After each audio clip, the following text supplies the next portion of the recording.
क्या आपने कभी सोचा है दोस्तों कि बदलते ज़माने के साथ लोगों का रहन सहन तो बदल ही रहा है, साथ ही जीने का तरीका भी बदल रहा है। आजकल लोग ऐसे हैं जो या तो किसी मजबूरी में, जैसे नौकरी इत्यादि के कारण अकेले रहते हैं, तो कुछ लोग ऐसे भी हैं जो बिना किसी मजबूरी के अपनी मर्ज़ी से अकेला रहना पसंद करते हैं। अपने काम को सच्ची लगन से अकेले ही करते रहते हैं। जो लोग अपनी मर्ज़ी से अकेला रहना पसंद करते हैं, उनमें तो बहुत कुछ बुनियादी गुण होते हैं। ऐसे लोग जीवन में जल्द ही बहुत कुछ हासिल भी कर लेते हैं। और दूसरी ओर ऐसे भी लोग होते हैं जो एक पल के लिए भी अकेला नहीं रह सकते। ऐसे लोगों का अकेला पड़ जाना जैसे अंधेरी काल कोठरी में जीवन भर के लिए किसी कैदी का पड़ जाना। फिर ऐसे लोग इस भाग दौड़ भरी ज़िंदगी में उलझ जाते हैं, क्योंकि इनको अकेला रहना पसंद नहीं, खुद के लिए समय ही नहीं, खुद के काम के लिए समय नहीं। फिर ऐसे लोग यह सोचकर पछताते हैं कि काश इस भाग दौड़ भरी ज़िंदगी से दूर होकर खुद के लिए समय निकाल लिया होता तो आज ऐसे दिन नहीं आते। पर अकेला रहना हर किसी के लिए वाकई आसान काम नहीं है दोस्तों। और अकेले रहने का ये मतलब नहीं है कि हम अपने घर बार, परिवार, रिश्ते नाते, मित्रों से दूर रहें। अकेले रहने की भी एक कला होती है, जो आगे हम इस कहानी में जानेंगे। हम कैसे एकांत में रहकर अपने काम को, अपने सम्मान को, अपनी प्रतिष्ठा को, अपने उज्जवल भविष्य को कैसे आगे बढ़ा सकते हैं। हम अकेले रहने के उन 7 अमूल्य गुणों के बारे में भी जानेंगे। तो दोस्तों, कहानी बहुत ही मज़ेदार है, ध्यान से सुनिएगा। इससे पहले कि आप इस कहानी में खो जाएं, इस चैनल को सब्सक्राइब ज़रूर कर लें। एक व्यक्ति एक गुरु के पास आया और बोला, गुरुदेव, मेरे दुख का कारण क्या है। गुरु बहुत ही बड़े आत्मज्ञानी व्यक्ति थे। गुरु ने कहा, अपने आप को चीज़ों से चिपका लेना, चीज़ों को पकड़ लेना और उन चीज़ों के प्रति आसक्त होकर उसके पीछे भागना ही तुम्हारे दुख का कारण है। उस व्यक्ति ने गुरु का धन्यवाद किया और कहा, गुरुदेव, आपने तो मेरी समस्या का समाधान कर दिया। मैं इतने दिनों से अपनी समस्या का समाधान चाहता था। आपका धन्यवाद गुरुदेव। यह कहकर वह व्यक्ति वहाँ से जाने लगा। गुरु ने कहा, पूरी बात तो सुन लो। उस व्यक्ति ने कहा, नहीं गुरुदेव, आपका इशारा मिल गया, बस वही काफ़ी है। और समझदार को इशारा ही काफ़ी होता है गुरुदेव। 1 महीने बाद वह व्यक्ति फिर से गुरु के पास आया। इस बार उस व्यक्ति का हाल बहुत बुरा था। वह बहुत दुखी था और सीधे गुरु के चरणों में गिर गया और कहा, गुरुदेव, आपने जो कहा था मैंने वैसा ही किया, पर मुझे सुख नहीं मिला, मुझे तो और दुख मिल रहा है। गुरु ने उस व्यक्ति से पूछा, तुमने ऐसा क्या किया। व्यक्ति ने कहा, मुझे अपने परिवार वालों से, मित्रों, रिश्तेदारों से दुख मिल रहा था, तो मैंने उन्हें छोड़ दिया और छोड़कर चला गया। 2-4 दिन तो मुझे बहुत अच्छा लगा, पर धीरे धीरे मुझे उनकी याद आने लगी। अपने माता पिता, अपनी पत्नी, अपने बच्चे याद आने लगे, रिश्ते और रिश्तेदार, यहाँ तक कि अपने शत्रु भी याद आने लगे। इतना दुख तो मैंने उनके पास रहकर भी नहीं जाना था, जितना कि उनसे दूर होकर दुखी हो गया हूँ। इसलिए आज मैं घर वापस जाने के लिए निकला था और आपके पास आ पहुँचा।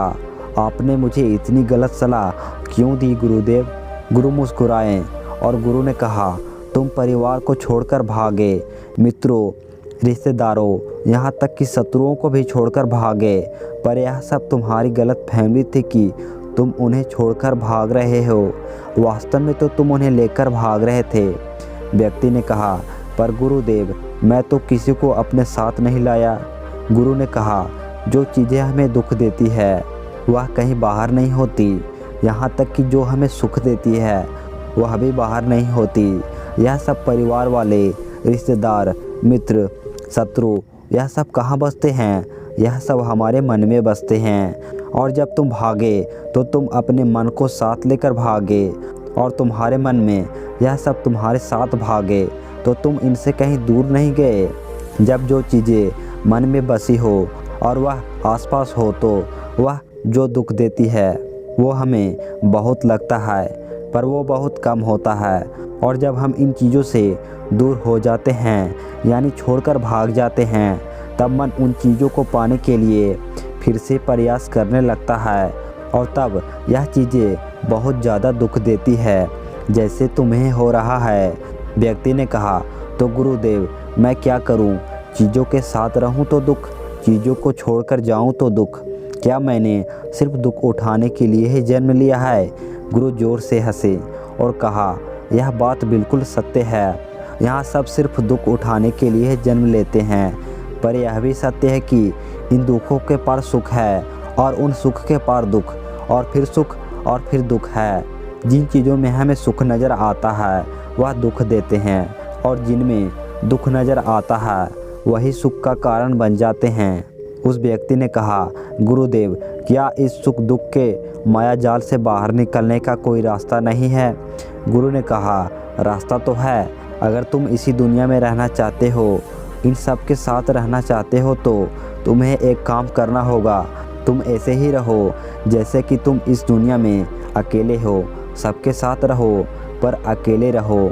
व्यक्ति ने कहा, पर गुरुदेव यह कैसे हो सकता है? गुरु उस व्यक्ति को एक जगह पर ले गए जहाँ एक मेला लगा था और वहाँ बहुत भीड़ थी। गुरु ने कहा, देखो अपने आसपास, यहाँ किसी को जानते हो क्या? व्यक्ति ने कहा, नहीं, यहाँ तो कोई मेरी जान पहचान वाला नहीं है। गुरु ने कहा, क्या तुम यहाँ अकेले हो? व्यक्ति बोला, हाँ गुरुदेव, बिल्कुल अकेला हूँ। गुरु ने कहा, नहीं, तुम्हारे मन में कुछ चल रहा है, तुम अकेले नहीं हो।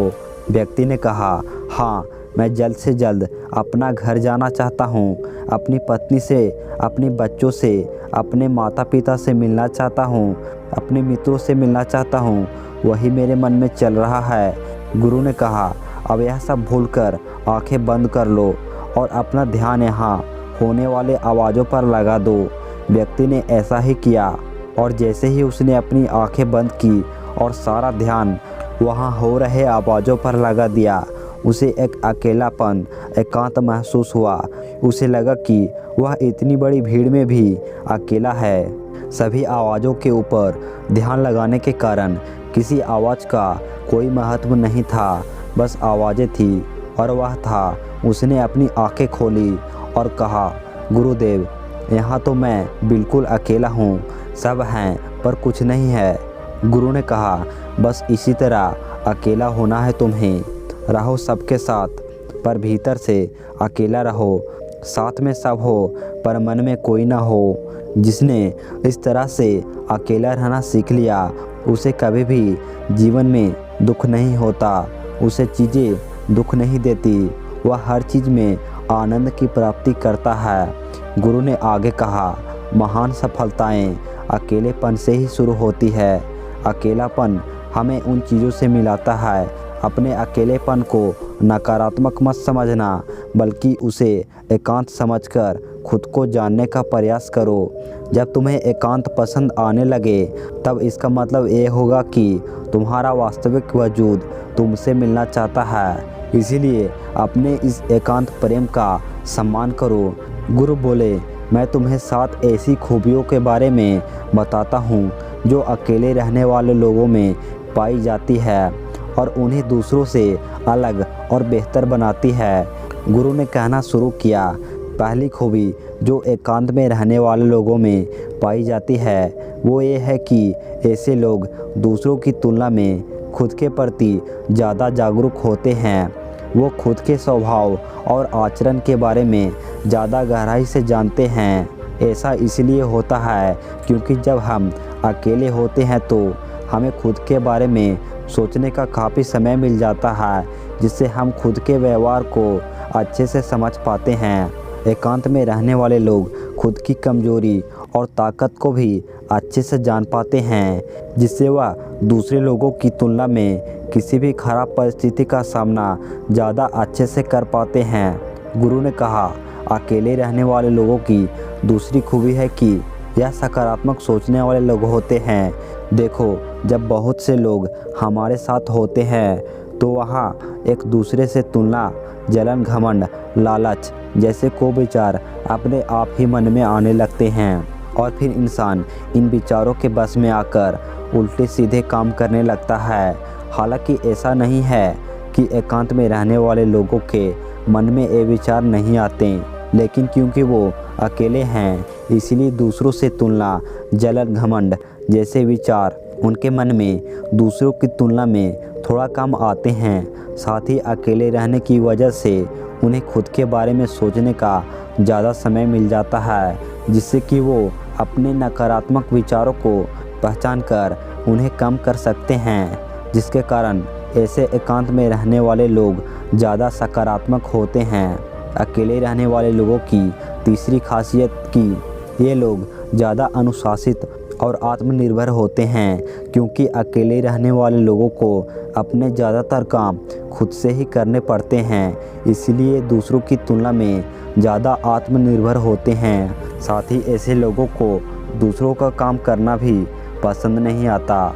ये अपना काम खुद करने पर ही भरोसा करते हैं। साथ ही ये लोग कोशिश भी करते हैं कि दूसरों से कम सहायता लेनी पड़े, पर क्योंकि ऐसे लोग आत्मनिर्भर और अपने काम को लेकर स्पष्ट होते हैं, इसीलिए ऐसे लोग अनुशासित भी होते हैं। ये अपने समय की कदर करते हैं और दूसरों का समय भी बर्बाद नहीं करते। अकेले होने की वजह से ऐसे लोग एक निश्चित दिनचर्या का पालन भी करते हैं, जिससे यह लोग ज़्यादा व्यवस्थित होते हैं और यह भी इनके अनुशासित होने का एक कारण है। गुरु ने आगे कहा, अकेले रहने वाले लोगों की चौथी खासियत कि ये लोग किसी भी चीज़ के बारे में बड़ी गहराई से सोच सकते हैं। किसी भी चीज़ के बारे में बड़ी बारीकी से और गहराई में जाकर अकेले रहने वाले लोगों की सबसे बड़ी खासियत होती है। इसीलिए जितने भी लेखक, कवि और बड़े बड़े काव्य के रचयिता हुए हैं, उन सभी को एकांत में रहना पसंद था, क्योंकि जब कोई व्यक्ति एकांत में होता है तो वह अपने अंदर की आवाज़ को सुन पाता है। जितने भी बड़े आविष्कार हुए उन सब की शुरुआत एकांत में हुई थी, क्योंकि एकांत में रहकर ही किसी भी चीज़ के बारे में बड़ी बारीकी से सोचा और समझा जा सकता है। गुरु ने कहा, एकांत में रहने वाले लोगों की पांचवी खूबी ये है कि इनका व्यक्तित्व सबसे अलग और सबसे हटकर होता है, और वे लोग जो ज़्यादातर दूसरों के साथ रहते हैं या अकेले रह नहीं पाते, वो कितनी भी कोशिश कर ले, लेकिन जाने अनजाने में ही सही, लेकिन दूसरों के व्यक्तित्व का कुछ हिस्सा उनके अंदर आ ही जाता है। दूसरों की आदतें, दूसरों के विचार उनके अंदर प्रवेश कर ही जाते हैं, जिससे उनके व्यक्तित्व में वो अनूठापन, वो निरालापन नहीं आ पाता। उनका व्यक्तित्व कई सारे लोगों के व्यक्तित्व का मिश्रण होता है, पर क्योंकि एकांत में रहने वाले लोग अपना ज़्यादातर समय अपने साथ ही बिताते हैं, इसलिए ये दूसरों की बातों और विचारों से बहुत ही कम प्रभावित होते हैं। इनके अपने जीवन को जीने के खुद के नियम और कायदे होते हैं, जिनका ये पालन करते हैं। ये किसी से भी आसानी से प्रभावित नहीं होते, इसीलिए ऐसे लोगों की शख्सियत सबसे हटकर सबसे अलग होती है। इसलिए इनके व्यवहार में एक अलग ही निरालापन होता है, जो किसी दूसरे व्यक्ति को पसंद आ भी सकता है और नहीं भी। गुरु बोले, छठी खासियत जो एकांत में रहने वाले लोगों में पाई जाती है, अकेले रहने वाले लोगों के दूसरों के साथ रिश्ते बहुत ही गहरे और मजबूत होते हैं। हालांकि अकेले रहने वाले लोग ज़्यादा लोगों से अपने संबंध नहीं बनाते, लेकिन ये जितने भी लोगों के साथ संबंध बनाते हैं सच्चे दिल से बनाते हैं। ऐसे लोगों के बहुत ही कम दोस्त होते हैं, लेकिन जितने भी होते हैं यह उनसे अपनी दोस्ती पूरी ईमानदारी से निभाने की भी कोशिश करते हैं। अक्सर लोगों को यह लगता है कि एकांत में रहने वाले लोग बहुत कम बात करते हैं, लेकिन उनसे पूछिए जिनसे यह दिल से जुड़े होते हैं उनसे कितनी बातें करते हैं। ऐसे लोग इन्हें अपना मान लेते हैं और वह इनके सामने अपने पूरे दिल की बात रख देते हैं। अकेले रहने वाले लोग बहुत ही कम लोगों के साथ संबंध तो रखते हैं, लेकिन ज़रूरत पड़ने पर वो अपनी तरफ से पूरी मदद करने के लिए भी तैयार रहते हैं। इसलिए इनके रिश्ते कम लोगों के साथ तो होते हैं, लेकिन जिनके भी साथ होते हैं बहुत मजबूत होते हैं। अगली खासियत अकेले रहने वाले लोग मानसिक तौर पर और भावनात्मक रूप से बहुत मजबूत होते हैं, क्योंकि उन्हें पता होता है कि अगर आज कोई समस्या उनके ऊपर आती है तो उन्हें अकेले ही उस समस्या से निपटना पड़ेगा। ऐसा बार बार करने से उनके अंदर खुद के प्रति आत्मविश्वास बढ़ जाता है और आत्मविश्वास और आत्मसम्मान बढ़ने से वे मानसिक और भावनात्मक तौर पर और मजबूत होते चले जाते हैं और वह यह मान लेते हैं कि ऐसी कोई भी समस्या नहीं है जिसे वह अपनी दृढ़ इच्छा शक्ति के दम पर हरा ना सके, और यही एक सोच उन्हें दूसरों से अलग बनाती है। इतना कहने के बाद गुरु चुप हो गए तो उस व्यक्ति ने कहा, आपकी सारी बात ठीक है, लेकिन ये कब कहा जा सकता है कि अकेलापन एक वरदान है। यह सुनकर गुरु ने कहा, अकेलापन हमेशा से ही एक वरदान रहा है, अगर हम उस समस्या को पूरी सकारात्मकता के साथ उपयोग कर पाएँ, क्योंकि जब हम दुनिया के लोगों के साथ होते हैं तब हम भीड़ का हिस्सा होते हैं, लेकिन जब हम अकेले होते हैं तब हम खुद के साथ होते हैं, और जब हम खुद के साथ होते हैं तभी हम अपने समय का सदुपयोग का आकलन, खुद के शौक, सभी बातों पर अच्छे से ध्यान दे सकते हैं, अपनी कमजोरियों पर भी काबू पा सकते हैं, या ऐसा कह सकते हैं कि सच में अच्छाई की राह और इंसानियत की मंजिल भी पा सकते हैं। उस व्यक्ति को बात समझ आई और वह गुरु का धन्यवाद कर अपने घर चला गया।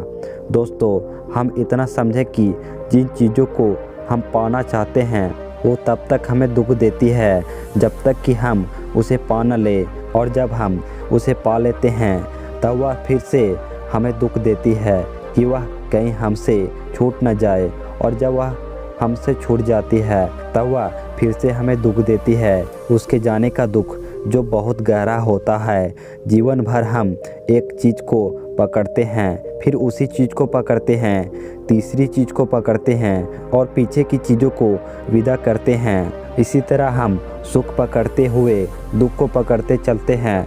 पर जिस व्यक्ति ने अकेला रहना सीख लिया, वह परिवार में, समाज में सब कुछ करते हुए आनंद की प्राप्ति करते हैं, सारे कार्यों को पूरा करते हुए सुख से जीते हैं, आनंद से जीते हैं। तो दोस्तों, आपको यह कहानी कैसी लगी कमेंट सेक्शन में हमें ज़रूर बताएं, और अच्छी लगी तो इस चैनल को सब्सक्राइब करना ना भूलें। तो मिलते हैं अगली कहानी में, तब तक के लिए नमस्कार।